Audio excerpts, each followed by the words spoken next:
Vince wrote all this copy because they put over that he left, but they don't. And then when he came back from, they go WCW. They don't go WCW, which is a property they own. You can feel it. And he goes, and he came back home.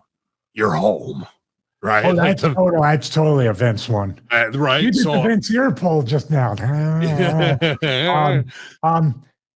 Do you think? Let me cut you off. Just ask a question as you continue. Was there in a pie in the sky theory, without any outside circumstances, do you think there was anybody even the least bit tempted to have Vince do that voiceover? I think so. And to be honest with you, I would have done it.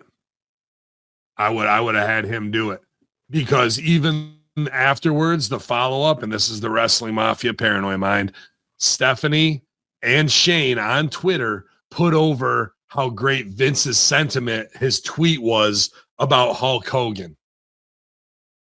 That's a strange fucking thing. Is like, go. So you think they might have had a take with Vince doing the voiceover somewhere? Yes, I think so. He definitely wrote the copy, in my opinion, in the way, and he came home. And who else would you wouldn't have anybody better? Vince and Hogan were joined at the hip throughout the entire boom in the 80s. So if anyone was to be at least warranted to write it should be Vince. But the voice of Vince is even in text. I've seen Vince McMahon scripts.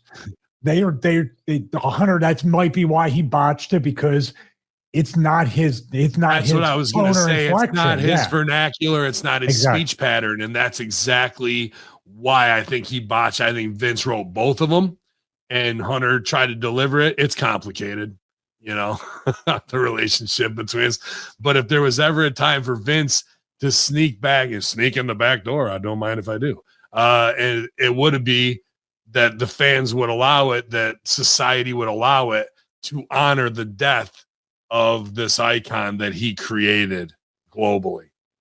It really could have been the Trojan horse to at least get him back in there and not make Triple H look like, and Triple H is just doing good business for his father-in-law and being the top guy. And maybe it's not as self-serving, but absolutely, I think Vince wrote that. And then I also popped for the best in the world when he's cutting his major pipe bomb promo where he earned it and not deserves it, and that it's not some type of constellation prize.